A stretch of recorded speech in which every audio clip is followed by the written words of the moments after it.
दोस्तों, आज हम आपको खाटू श्याम जी से जुड़ी एक सच्ची घटना सुनाने जा रहे हैं। यह कहानी है सुरभि की, जो कि जयपुर में रहती थी। सुरभि काफी समय से खाटू श्याम जी की पूजा करती आ रही थी।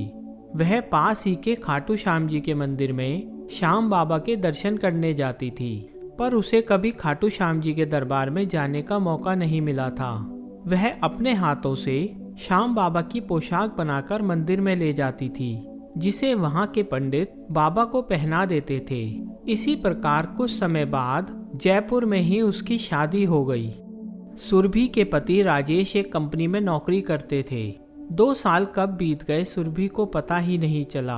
वह अपनी ससुराल के पास बने एक मंदिर में रोज श्याम बाबा के दर्शन करती और उनकी पूजा करती थी। परंतु कुछ समय बाद राजेश का व्यवहार बदलने लगा। वह बात बात पर लड़ाई करता था। वह शाम को रोज ऑफिस से शराब पीकर आता था। सिगरेट की लत उसे पहले से ही लगी हुई थी। अचानक यह सब देखकर सुरभि को काफी दुख हुआ। उसने राजेश को समझाने की काफी कोशिश की, लेकिन सब बेकार था। राजेश उसकी बात सुनने को तैयार ही नहीं था। सुरभि दिन रात रोती रहती थी। उसका सुख चैन तो जैसे खो गया था। उसे अपने और राजेश के भविष्य की चिंता रहने लगी। एक दिन वह मंदिर गई और श्याम बाबा के सामने फूट फूट कर रोने लगी। घर में हमेशा रहने वाले कलेश से काफी दुखी थी और वो यह बात अपने पिता को भी नहीं बता सकती थी, क्योंकि वो उन्हें परेशान नहीं करना चाहती थी। रविवार के दिन राजेश जब सोकर उठा तो उसने राजेश से बात की कि वह शराब और सिगरेट पीना छोड़ दे। राजेश ने कुछ नहीं कहा। तब सुरभि ने बात बदलते हुए कहा, आप मुझे कहीं घुमाने नहीं ले जाते हैं। तब राजेश ने पूछा, कहाँ जाना चाहती हो तुम? तो सुरभि ने कहा, मैं बहुत समय से खाटू श्याम जी के दरबार में जाना चाहती हूँ, पर कभी मौका ही नहीं मिल पाया। आप भी मेरे साथ बाबा के दरबार में चलिए, क्या पता वहाँ जाकर आपकी यह लत छूट जाए। इस पर राजेश ने कहा, मुझे कहीं नहीं जाना है, तुम अपने भाई के साथ चली जाओ। राजेश की बात सुनकर सुरभि उदास हो गई। उसे पता था राजेश उसकी बात नहीं मानेगा और ना कभी शराब और सिगरेट की लत को छोड़ेगा। उसने अपने भाई को फोन किया और उसे सब बात बताई और उससे खाटू श्याम जी के दरबार में चलने के लिए कहा। अगले दिन दोनों बस से खाटू श्याम जी के दरबार में पहुंच गए।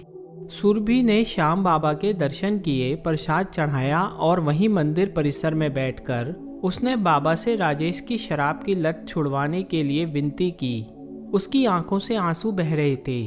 उसने बाबा से कहा, बाबा मेरा भविष्य आपके हाथों में है, मुझ पर कृपा करो और मेरे पति का इन सब बुरी आदतों से किसी तरह पीछा छुड़वा दो। दोनों भाई बहन कुछ समय मंदिर में बैठे रहे और शाम को बस से अपने घर आ गए। सुरभि को विश्वास था कि बाबा कुछ न कुछ अवश्य करेंगे। वहां से आने के कुछ समय बाद एक दिन सुरभि के पास राजेश के ऑफिस से फोन आया कि राजेश का एक्सीडेंट हो गया, वह हॉस्पिटल में है। सुरभि का रो रो कर बुरा हाल था। कुछ समय बाद वह हॉस्पिटल पहुंची। राजेश के सिर पर चोट लगी थी और उसकी कमर में काफी चोट आई थी। डॉक्टर ने उसे 3 महीने के लिए बिस्तर से ना उठने के लिए कह दिया। सुरभि रोने लगी। सबने सुरभि को समझाया, पर वह चुप नहीं हो रही थी। कुछ समय बाद उसने श्याम बाबा को याद किया और कहा, बाबा मैं तो आपके पास अपने पति की बुरी आदत छुड़वाने की प्रार्थना करके आई थी, पर यहाँ तो उनका एक्सीडेंट हो गया। आपने तो मेरे साथ और बुरा कर दिया।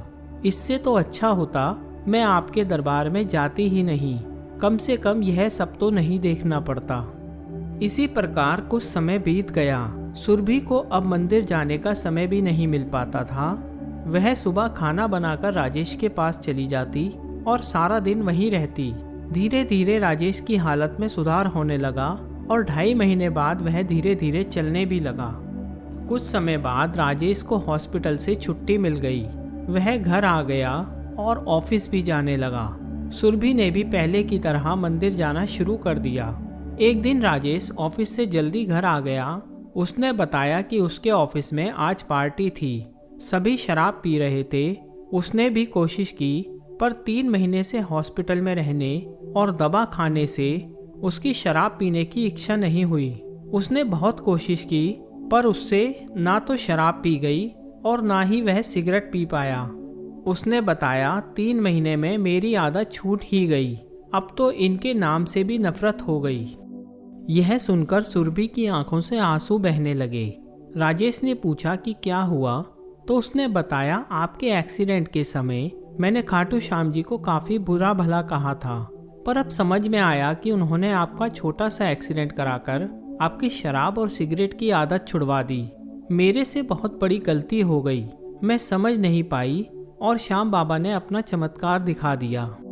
राजेश ने भी इस बात को स्वीकार किया और अगले दिन ही खाटू जाने का प्रोग्राम बना लिया। दोनों बाबा के दरबार में पहुंचे। सुरभि ने बाबा से क्षमा मांगी और अपनी कृपा बनाए रखने की प्रार्थना की। उसके बाद से ही दोनों श्याम बाबा की सेवा करने लगे।